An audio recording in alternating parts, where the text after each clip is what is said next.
Hey everyone, it's Rob the Backyard Gardener here, and you know what? I want to give you a watermelon update, and there's a reason why I'm doing it in the middle of the week and why I'm not doing it this weekend, and I'll show you that in a little bit. But the last time I gave you an update, the large one was starting to get bigger. There was a secondary watermelon that was starting to get a little bigger as well. I was battling a ton of whiteflies.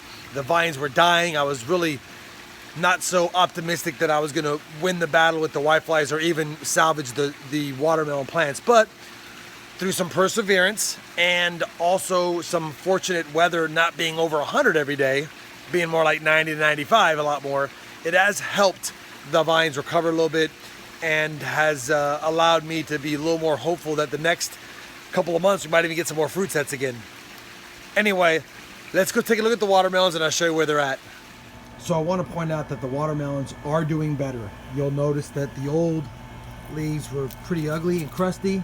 The new leaves still have the whiteflies, but they're healthier now. I think I may have disrupted the whitefly cycle, so they're not necessarily feeding on the plants, but boy, has it been hard to keep up with them. And but to an extent, they are doing better because the heat's been about 10 degrees less the last couple of weeks. You'll even see down here, the new growth looks really good. So I'm optimistic that the watermelons will start again setting fruits. Let me show you what happened to the older ones. Really died off, as you can see. These things were just sucked dry from the whiteflies. But new growth is coming in. New growth is coming on them everywhere, including down there. I haven't inspected them for any more additional fruit sets. I don't think they have yet. The older plants are dying, and even the older plants are now starting to produce better leaves. So I'm pretty happy about that. Onto this corner, something got to it pretty bad. It's dying, but the newer leaves down here are looking pretty good, including some new offshoots down this way. And if you recall, this is the one with the big watermelon, which I'll show you in a second. But I did want to show you something that's probably bad news at this point. This little one never got much bigger. I'm gonna put my hand next to it. You'll see how big he is. So he never got much bigger, and I was wondering why he stopped growing. And he's even starting to get some ripening coloring. You see the stem here is pretty brown. The last tendril is dead. Of course, this is all premature because he died fast because the plant died. But more importantly is he's got the cream color, which is good, but he's got a rotting end here. So he feels pretty good till about the midpoint here. So what I'm going to do is, there's no sense leaving it on there. It's just going to continue to rot away. I must have missed this last time, but the whole end is rotting away. I'm going to weigh him up. I'm going to cut this end off, see if he's ripe. If he is, give him a taste test. This would be the smallest watermelon I've ever grown, but we're going to try that here in a minute.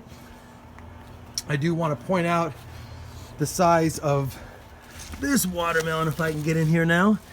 He is now officially filled up pretty much the entire cage from side to side. The last tendril is still, and I don't think if I can get you a good view in here, the last tendril is still green. So he's not quite ripe yet. We're gonna give him another couple of weeks maybe. I did want to get you guys an update and get a look at him. I can't wait to weigh him up. He's not gonna break any records, but I'm thinking he's probably gonna be 8 to 10 pounds maybe. Let me go ahead and get this in here. So we'll make sure that that's at the end. And it looks like he is 15 inches. So in the last couple of weeks, he's grown another 2.5 inches in size as far as length and girth. Looks like he is 7.5 inches in girth, and that was about 6. So he's gotten 2.5 inches longer and 1.5 inches wider at the widest point. So I know he's growing. I'm gonna guess that he's about 9 to 12 pounds right now. We'll have to see. In the meantime, let me go ahead and take you inside. We'll get this guy removed from the plant, and we'll give him a little look inside and see what he looks like and see how much of that rotting end has affected the overall melon. Okay, so I've got him washed off. You can now clearly see how bad the damage is here at the end. He's actually slowly been dehydrated towards the end, so he's probably smaller than he originally was. He does have the cream color. The tendril was bad, so all the signs of ripening are there. We'll have to see if he's rotten most of the way through or not. I did want to zero out my scale and get this guy on there. He's tiny, but let's see what he gets anyway. 2 pounds, 3 ounces. That's what to expect of a prematurely ripened tiny little watermelon. But let me go ahead and cut them open and take a look inside and show you guys what I'm looking at. All right, so I've taken a couple of slices off just to see. This is the end that I thought was pretty rotten. I kind of guesstimated where it would be rotten until I got a pretty good guesstimate in the beginning. Took another slice. He actually looks like he's prematurely picked, but that's what to expect. Looks like he's not going to be very sweet. He's not as red as I'd like. Let me give him one more cut down here, and we'll get another look to see what he looks like before I give him a little taste test anyway. Okay, I've sliced him again. You know what? He's gotten a little more red and juicier towards the middle here. So he probably won't be as bad as I thought. Again, this one's set about 2 weeks after the big one. And so the fact that he's this ripe already tells me maybe the big one's getting really close. So I was thinking about waiting another week or two on the big one. Maybe more like a week is enough. But let me get this guy sliced into a few edible pieces, and I'll let you know what I think.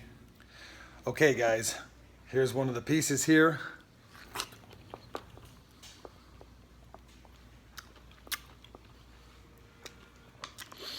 It's very seedy, but you know what? For the fact that it's really not that ripe, it doesn't taste bad. It's actually pretty flavorful for being underripe, but we're not here to eat this one really. We're here to now save maybe some of the seeds from it. Possibly they're a little small, but who knows? The biggest thing is I'm looking forward to harvesting the larger one in the next week or so. Well, there you have it, everyone. That's my watermelon update right now. I didn't want to spend a lot of time on the big one. I just wanted to show you that the vines are recovering, which is nice. The big one's still putting on a little size. And then I got that 2 pound, 3 ounce premature one, as you saw, not quite ready.